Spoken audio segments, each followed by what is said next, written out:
Hello दोस्तों, नमस्कार। आपके अपने चैनल अंजना कुमारी हिंदी क्लासेज में आपका स्वागत है। दोस्तों, आज चर्चा करेंगे हरियाणा के अंदर स्कूल शिक्षा परिषद की तरफ से एक भर्ती आई, नई टीजीटी की शिक्षक भर्ती आई है, तो उसके ऊपर चर्चा करेंगे। लेकिन उससे पहले अगर अभी तक आपने चैनल को सब्सक्राइब नहीं किया तो सब्सक्राइब करें, लाइक करें, शेयर करें, कमेंट करें।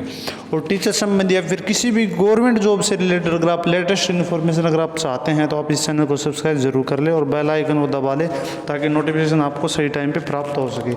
और अगर आप हिंदी की किसी भी कंपटीशन के अंदर अगर हिंदी आती है उसकी अगर आप तैयारी करना चाहते हैं तो हिंदी की क्लासेज यहाँ पे स्टार्ट हो चुकी हैं, आप यहाँ से हिंदी की तैयारी कर सकते हैं। तो आज चर्चा करेंगे जो हरियाणा के अंदर स्कूल शिक्षा परिषद है उसकी जो टीजीटी की न्यू रिक्रूटमेंट आई है वो आपके लिए बहुत अच्छी खुशखबरी है। उसके अंदर जो कैंडिडेट एचटेट पास हैं वो तो वहाँ पे अप्लाई कर ही सकते हैं। साथ साथ में जिन कैंडिडेट ने अदर स्टेट से हैं जिन्होंने सीटेट पास कर रखे हैं या फिर हरियाणा से हैं जिन्होंने सीटेट पास कर रखा है तो वो भी इसके लिए एलिजिबल होंगे, वो भी इसके अंदर फॉर्म भर सकते हैं। तो ये है जो सर्व शिक्षा अभियान हरियाणा सर्व शिक्षा जो परिषद है, स्कूल शिक्षा परिषद, उसकी तरफ से आई है। अब इसके ऊपर बारीकी से चर्चा करेंगे। अभी देखते हैं। तो दोस्तों, ये hspp.in ये इसकी वेबसाइट है। ये डाल के आप अपनी वेबसाइट जो ओपन कर सकते हैं। हरियाणा स्कूल शिक्षा परियोजना, ये इसके अंदर ये नोटिफिकेशन दे रखा है। इस साइट पे जाके आप यहाँ से जैसे ये नोटिफिकेशन देखा है, advertisement for the post of the TGT for the Kasturba Gandhi Balika Vidyalaya, ठीक है, मई 2022। ये अभी कल की डेट से, कल से इसके जो 17 तारीख से इसके जो हैं वो स्टार्ट हो चुके हैं और जो फॉर्म है वो स्टार्ट हो चुके हैं 17 तारीख से। तो आप अपने फॉर्म भर सकते हैं, अप्लाई कर सकते हैं। तो ये भी इसका जो पूरा नोटिफिकेशन है उसके ऊपर हम चर्चा कर लेते हैं, किस किस की वैकेंसी आई है, कहाँ कहाँ से, वो देख लेते हैं पूरे हरियाणा के अंदर। तो दोस्तों, अभी देखते हैं जो इसका एडवर्टाइजमेंट नोटिस है उसके ऊपर ये इसकी जो साइट है मैंने आपको बता दी। इस साइट के ऊपर ये आपको नोटिस मिल जाएगा। यहाँ पे दे रखे है हरियाणा स्कूल शिक्षा परियोजना परिषद हरियाणा के अंदर। ये आपके जो वैकेंसी है इसकी जो ऑनलाइन है फॉर्म वो स्टार्ट हो चुके हैं। आपके ऑनलाइन फॉर्म 17 से 10 बजे से स्टार्ट हो चुके हैं। उसके बाद भी जो क्लोजिंग डेट है इसकी 3/6/2022 5 बजे तक। और उसके बाद डिपॉजिट ऑफ फीस वो है 6/6/2022 तक 4 बजे तक। यानी आप 3 तारीख तक 3 जून तक तो आप फॉर्म भर सकते हैं। 17 से स्टार्ट हो चुके हैं और उसके बाद में 6/6/2022 तक इसकी जो फीस भरने की है वो लास्ट डेट है, ठीक है। उसके बाद भी जो अपने कहाँ पे निकले जो आपके जो कस्तूरबा गांधी जो विद्यालय होते हैं उनके अंदर और ये होते हैं, जैसे इसके अंदर टीजीटी की पोस्ट हैं जो 6ठी से लेकर 8वीं तक जो टीचर पढ़ाते हैं उनके लिए होती है ये, ठीक है। उसके बाद में अभी ये जैसे 8वीं तक की हैं, उसके बाद में अभी ये 10वीं तक, उसके बाद सीनियर सेकेंडरी तक अभी कुछ टाइम में सीनियर सेकेंडरी तक भी अपग्रेड हो जाएंगे। The online application inviting online the filling of the 19 यहाँ पे वैकेंसी है पोस्ट यहाँ पे टीजीटी के आपके पोल लिए हैं। कॉन्ट्रैक्ट बेसिस पे आपकी ये पोस्ट निकले हुए हैं, ठीक है। उसके बाद में ये आपकी 1 साल के लिए हैं और उसके बाद इसको एक्सटेंड किया जा सकता है। आपकी जो परफॉर्मेंस है, आपका जो वर्क है उसके अकॉर्डिंग उसको आगे भी आपको प्रमोट किया जा सकता है, आगे भी उसकी जो है टाइम पीरियड बढ़ाया जा सकता है। वैसे तो अभी 1 साल के लिए हैं, कॉन्ट्रैक्ट बेस पे आपके ये निकले हुए हैं। अभी एक जो आपका फॉर्म आप कहाँ पे भर सकते हैं, जैसे इस साइट पे भर सकते हैं recruitmentportal.in, ठीक है। इसके ऊपर भी आप जाके अपना जो है फॉर्म यहाँ पे भर सकते हैं। ये जो इसकी साइट पे भी आपको मिल जाएगा। उसके बाद ये 17 तारीख से स्टार्ट हो चुकी है और 3 तारीख तक का इसका टाइम है वो मैंने आपको बता दिया है। उसके बाद the candidate are required to bring the print out copy of the जो एप्लीकेशन फॉर्म है विद इन द जो डॉक्यूमेंट आपके उससे भी आपको जैसे भी जो भी आपका लास्ट में जो डॉक्यूमेंट वेरिफिकेशन होगा उस टाइम पे लेके आने हैं आपने। उसके बाद में जो वैकेंसी है वो देख लेते हैं किस प्रकार की जो वैकेंसी हैं। जो आपकी वैकेंसी निकली हुई है किस किस सब्जेक्ट की हैं, पलवल की हैं। District subject wise post of the TGT only for district Mewat and Palwal के लिए। ये मेवात और पलवल के निकलने के हुए हैं। पलवल के लिए ये ले रखें टीजीटी आपकी एसएसटी और इंग्लिश की। पलवल के लिए दे रखे हैं लिखी जो नेम ऑफ द की जो है जगह है इस वहाँ की है, ब्लॉक ये दे रखे हैं हसनपुर की, ठीक है। टीजीटी संस्कृत और एसएसटी और हिंदी की हैं। उसके बाद पलवल के हसनपुर के लिखी के अंदर ये टीजीटी आपकी साइंस की और मैथ की। उसके बाद पलवल के अंदर ये अथीन के अंदर हैं ये आपकी टीजीटी उर्दू की। उसके बाद नू के अंदर है आपकी टीजीटी एसएसटी और इंग्लिश की। उसके बाद नू के अंदर ये है आपकी टीजीटी और एसएसटी TGT SST हिंदी की, ठीक है। ये इसकी जो ब्लॉक दे रखे हैं कुछ कुछ ब्लॉक में, और ये जो स्कूल है वो जो कहाँ पे है उसकी वो दे रखी डिटेल। उसके बाद में नू के अंदर ये आगे आपकी दे रखी TGT उर्दू की दे रखी है, नू के अंदर ये आपकी TGT उर्दू की। उसके बाद नू के अंदर अगली भी दे रखी है आपकी फिरोजपुर जो झिरका है उसके अंदर दे रखी है TGT उर्दू की, और 10 नंबर के ऊपर भी आपकी है TGT साइंस की और मैथ की है। ये आपकी मेवात और नू के लिए है। उसके बाद में टेंसेटिव कैटेगरी वाइज जो vacancy post of the district नू एंड मेवात एज डेट, उसके बाद में जहाँ पे कितने निकले हुए हैं वो भी दे रखे हैं। इधर रखी TGT जो इंग्लिश और SST की आपकी नंबर ऑफ पोस्ट हैं 2, एक तो आपकी जनरल कैटेगरी की है और एक EWS की है। TGT की आपकी साइंस मैथ की हैं 2 पोस्ट हैं, EWS के लिए 1 पोस्ट है, जनरल के लिए जो एक्स सर्विसमैन हैं उनके लिए 1 पोस्ट है। उसके बाद में आगे इधर रखे 3 नंबर TGT संस्कृत और हिंदी की 2 पोस्ट हैं, EWS की 1 है और BCA की 1 पोस्ट है। उसके बाद में TGT उर्दू की हैं आपकी 4 पोस्ट है, जनरल कैटेगरी की 2 हैं, EWS की 1 है, LSC की 1 पोस्ट है। तो टोटल यहाँ पे 10 वैकेंसी जो आपकी नू और जो पलवल के लिए दे रखे हैं वो अलग से यहाँ पे दे रखे हैं, वो आप अपना देख लेना अच्छे प्रकार से नोटिफिकेशन को। उसके बाद में सब्जेक्ट वाइज ये पोस्ट दे रखे TGT एक्सेप्ट जो नू और मेवात को छोड़ के बाकी जो एरिया है उसकी दे रखे हैं। पूरे हरियाणा की लगभग यहाँ पे वैकेंसी आपको मिल जाएंगी। ये दे रखे आपके हिसार के अंदर, ठीक है, नारनौद के अंदर मादा जो ये जगह है। उसके बाद में यहाँ पे TGT SST और इंग्लिश की दे रखे हैं। हिसार के अंदर TGT हिसार के अंदर हिसार 2 के अंदर ही दे रखे हैं, ये TGT साइंस और मैथ की दे रखे हैं। उसके बाद पानीपत के अंदर बापोली के अंदर दे रखी है आपकी TGT SST और इंग्लिश की। उसके बाद में कैथल के अंदर दे रखी हैं TGT SST और इंग्लिश की। कैथल के अंदर ही कलायत के अंदर दे रखे हैं TGT साइंस और मैथ की। उसके बाद महेंद्रगढ़ के अंदर भी निकली हैं, नांगल चौधरी के अंदर आपकी TGT साइंस की और मैथ की। सिरसा के अंदर हैं, डबवाली के अंदर हैं TGT साइंस और मैथ की। उसके बाद में सिरसा के अंदर आपकी दे रखी हैं TGT साइंस और मैथ की। उसके बाद में सिरसा के अंदर ही आपकी दे रखे हैं TGT मैथ और साइंस की। उसके बाद में यहाँ पे टोटल जो वैकेंसी वो डायरेक्ट टेंसेटिव वैकेंसी पोस्ट वाइज है, जो एक्सेप्ट मेवात और उसको छोड़ के जो वैकेंसी हैं ऊपर वाली जो सिरसा हिसार जो निकले हुए हैं महेंद्रगढ़ के अंदर, वो टोटल कितनी पोस्ट हैं वो दे रखे हैं, इधर ये दे रखे हैं। ये आपकी TGT साइंस की जो इंग्लिश और SST की पोस्ट हैं 3 पोस्ट हैं टोटल, ठीक है। तो आपकी एक SC कैटेगरी की है। उसके बाद में जनरल कैटेगरी एक्स सर्विसमैन की 1 पोस्ट है और BCA की आपकी एक्स सर्विसमैन की 1 पोस्ट है, ये यहाँ पे दे रखी है। उसके बाद में TGT जो साइंस और मैथ की हैं वो यहाँ पे टोटल 6 पोस्ट हैं, जनरल की 1 पोस्ट है। उसके बाद BCA की एक्स सर्विसमैन की 1 पोस्ट है, SC की एक्स सर्विसमैन की 1 पोस्ट है, SC की ESB की 1 पोस्ट है, BCB की एक्स सर्विसमैन की 1 पोस्ट है और BC ESB की 1 पोस्ट है। ये जो है टोटल मिला के 9 पोस्ट हैं आपकी, जो मेवात और नू को छोड़ के बाकी जो हरियाणा के अंदर निकली हुई हैं वो आपकी 9 पोस्ट हैं, और वो जो मेवात की निकली हैं वो अलग से यहाँ पे दे रखे हैं। उसके बाद ये जो वैकेंसी हैं आपकी कम ज़्यादा भी हो सकते हैं, बढ़ भी सकते हैं और घट भी सकते हैं। जो ये शिक्षा परिषद है वो अपने अकॉर्डिंग जो भी है मेंटेन कर सकती है। उसके बाद जो क्वालिफिकेशन है वो क्या है, essential qualification common for all TGT की जो कैटेगरी है उसके लिए कॉमन एलिजिबिलिटी क्या है, आपको मैट्रिक्स विद हिंदी संस्कृत होनी चाहिए, आपकी +2 BA MA with Hindi as one of the subject होना चाहिए आपका, ठीक है। उसके बाद certificate of having qualifying central eligibility test CTET और हरियाणा टीचर एलिजिबिलिटी टेस्ट है HTET, वो आपका सेकंड लेवल जो लेवल 2 का है वो आपका CTET और HTET क्वालिफाई होना चाहिए। या तो आपका CTET होना चाहिए या आपका HTET, ये नहीं है कि आपका दोनों पास हो, नहीं, आपका या तो CTET है या फिर और लगा रखा है इसके बीच में, जैसे ये और कि आपका CTET हो सकता है या फिर HTET हो सकता है, कोई भी अगर आपका सेकेंड लेवल का अगर क्वालिफाई आपने कर रखा है तो आप इसके लिए एलिजिबल हैं।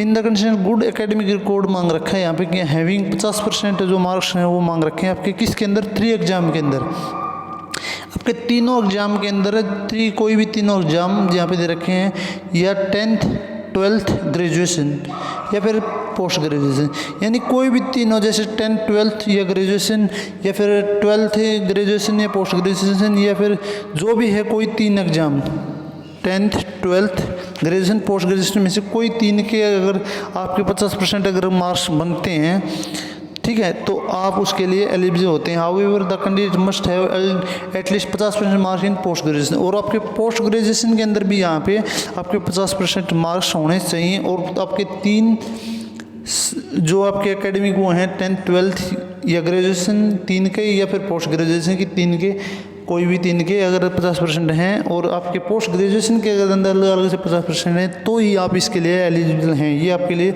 सबसे ज़रूरी सूचना, आप इसका ध्यान रखना उसके फॉर्म भरने से पहले। उसके बाद relaxation up to 5% qualifying marks shall be allowed to the candidates belong to schedule caste, SC और PWD हैंडीकैप्ड जो, यानी आपका जो SC कैटेगरी से जो कैंडिडेट हैं हरियाणा के लिए, जो हरियाणा के कैंडिडेट हैं, जो SC कैटेगरी जो बाहर के हैं कैंडिडेट वो यहाँ पे जनरल कैटेगरी में सेलेक्ट होंगे।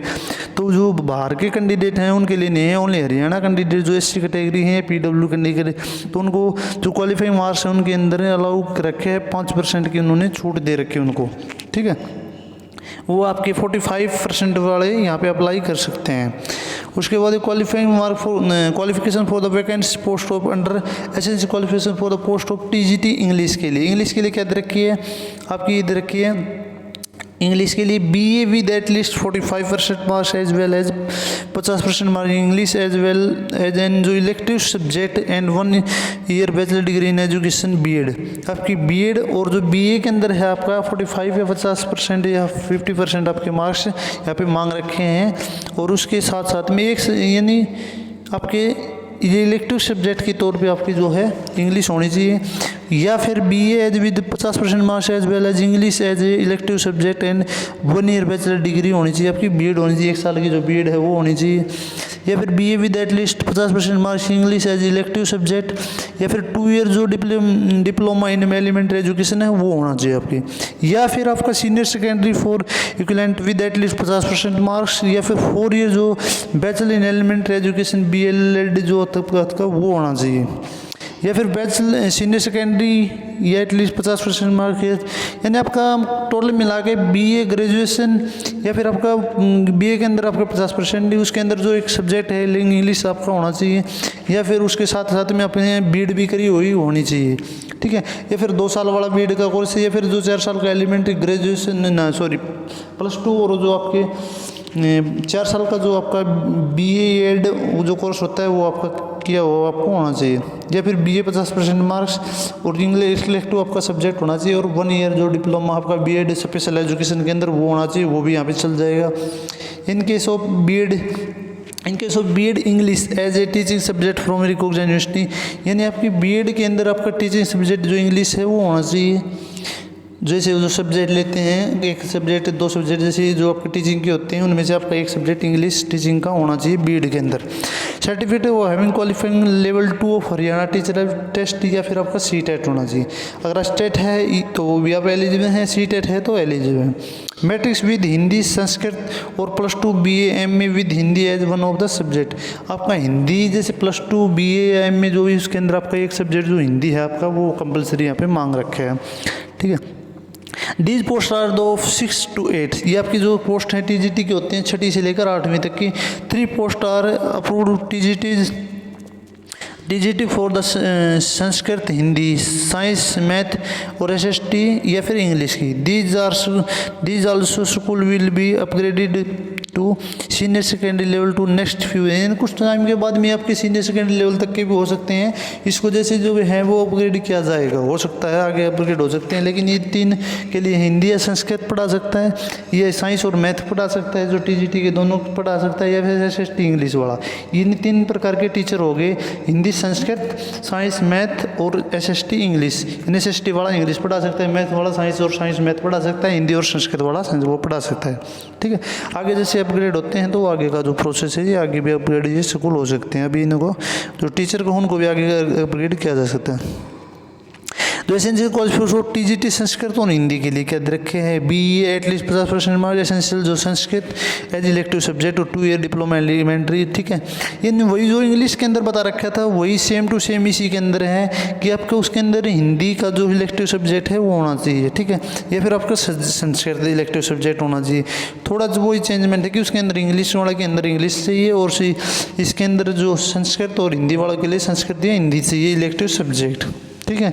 वही प्रोसेस है जैसे जो BA है आपकी, और उसके साथ साथ में ये BSc है जो भी है आपकी BCom है, उसके साथ साथ में आपका जो संस्कृत का है वो सब्जेक्ट होना ज़रूरी है इलेक्टिव सब्जेक्ट, क्योंकि उसके अंदर होता है एक सब्जेक्ट आपने उसके लिए लेना पड़ता है, तो उसके लिए अगर आपने वो इलेक्टिव सब्जेक्ट ले रखा मेन सब्जेक्ट के अंदर तो आप उसके लिए एलिजिबल हैं, ठीक है। बाकी जो सारा जो आपने टीचर एलिजिबिलिटी जो टेस्ट है सी टेट आपका क्वालिफाई होना जो सब्जेक्ट है उसके अकॉर्डिंग, ठीक है। और ये जो हिंदी है वो आपकी कंपलसरी कि आपकी इन सब्जेक्ट की इन जो भी क्लासेज है उसके अंदर आपको एक बार हिंदी पढ़ी हुई होनी चाहिए। जो मैथ और उसके साइंस के लिए हैं वो भी वही लगभग प्रोसेस है।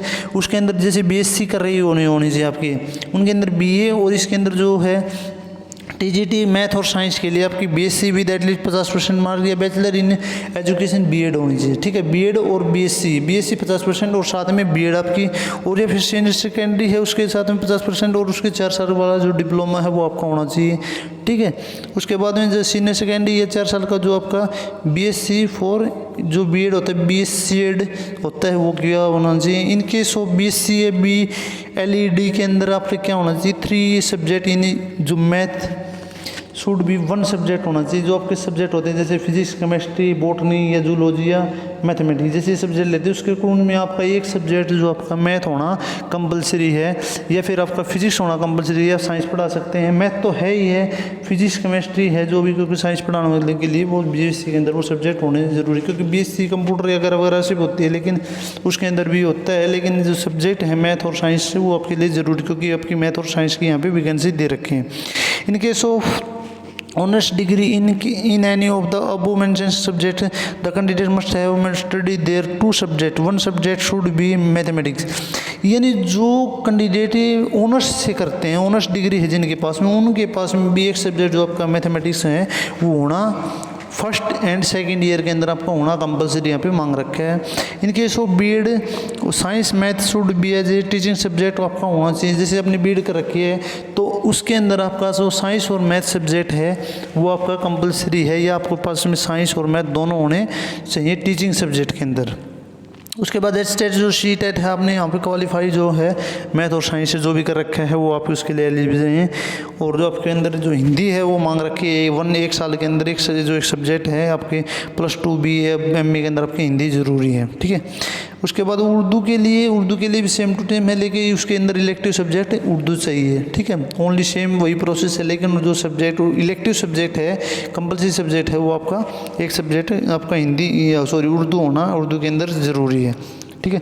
उसके बाद यहाँ पे जो इसका क्राइटेरिया दे रखे किस प्रकार से जो सिलेक्शन है, the final selection will be made on the basis of the selection criteria given below. Selection criteria क्या दे रखे है एकेडमिक क्वालिफिकेशन का। अगर आपकी 10th है तो वो आपके वेटेज जो मार्क्स है जो मैक्सिमम वेटेज है आपको 10 का दे रखा है। उसको किस प्रकार से जो क्राइटेरिया तय करेगा 0.1 of the percentage of marks obtain, यानी जो आपकी परसेंटेज है उसको 0.1 से उसको मल्टीप्लाई करेंगे। उसके बाद 12th के अंदर भी 10 का वेटेज है 0.1 से उसको मल्टीप्लाई, ग्रेजुएशन के अंदर 10 का है 0.1 से मल्टीप्लाई करेंगे, बीएड के अंदर भी 10 का 0.1 से जो उसकी परसेंटेज उसको मल्टीप्लाई करेंगे। पोस्ट ग्रेजुएशन के अंदर आपके 5 का वेटेज दे रखे हैं। उसको फर्स्ट डिवीजन है अगर आपके पास में तो 5 नंबर मिलेंगे, सेकंड डिवीजन है तो आपके अंदर 3 नंबर मिलेंगे आपको, अगर थर्ड डिवीजन है आपको 2 नंबर मिलेंगे या पोस्ट ग्रेजुएशन के अंदर, ठीक है। उसके बाद में एमफिल है तो 2 नंबर मिलेंगे आपको। उसके बाद पीएचडी है तो आपको 3 नंबर जाएंगे। टोटल ये आपका जो वेटेज है यहाँ पे 50 नंबर का दे रखे हैं, ये आपको नंबर यहाँ पे इस प्रकार से मिलेंगे। उसके बाद में in case of the qualifying of 4 year of B A B Com या फिर बीएड जो उसके साथ में किया जाता है, या बीएड बीएससी बीएड की जो भी है, इन 4 साल का आपका बीए बीएससी या बीकॉम के साथ में जो आपका बीएड कोर्स होता है बीएससी या बीएड के साथ में बीएड 4 साल का होता है, उसके marks will be calculated out of 20, यानी उसके जो नंबर हैं वो भी 20 में से कैलकुलेट किए जाएंगे।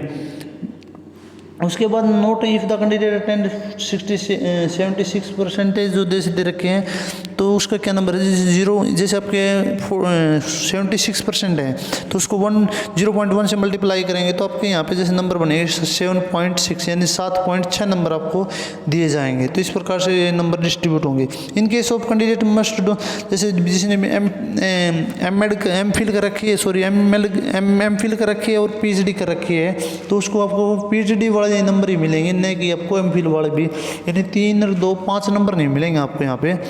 ये जैसे एमफिल के 2 नंबर दे रखे हैं और पीएचडी के 3 नंबर दे रखे हैं, तो ये नंबर आपको नहीं मिलेंगे। आपको ओनली नंबर पीएचडी के 3 नंबर ही मिलेंगे। अगर आपने पीएचडी और एमफिल दोनों कर रखे हैं तो ओनली पीएचडी वाले ही कैलकुलेट आपके यहाँ पे होंगे।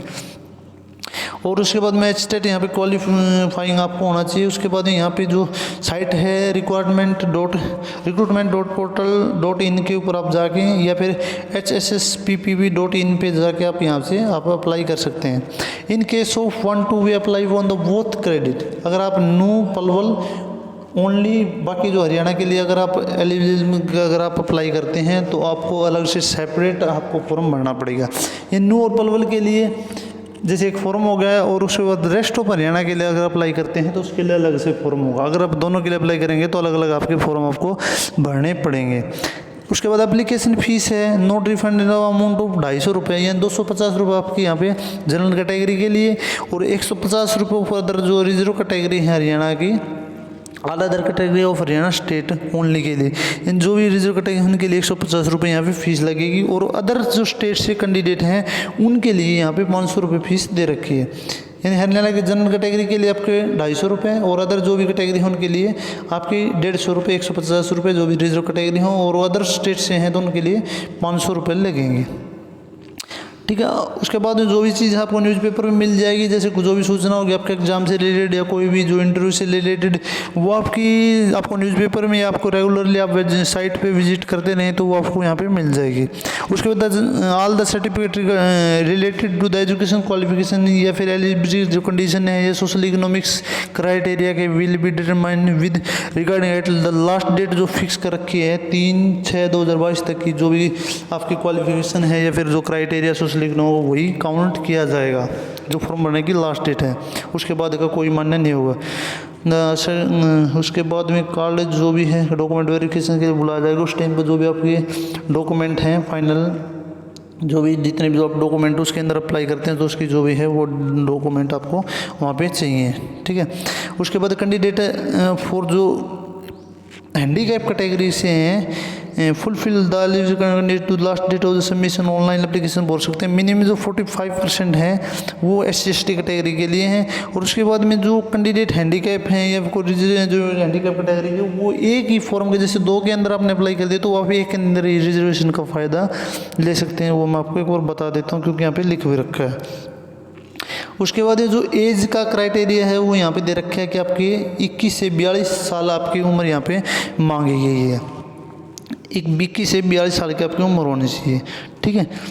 उसके बाद में जो सारा जो क्राइटेरिया किसके अकॉर्डिंग चलेगा, जो हरियाणा के एक्स सर्विसमैन है या SC कैटेगरी बैकवर्ड क्लासेज हैं जो, या फिर कोविड डो है, किस प्रकार जो भी है वो सभी जो है जो गवर्नमेंट जो रूल रेगुलेशन बना रखे हैं उसके अकॉर्डिंग जो आपके हैं उसको छूट जो भी है वो मिलेगी एज के अंदर है जो भी कुछ है।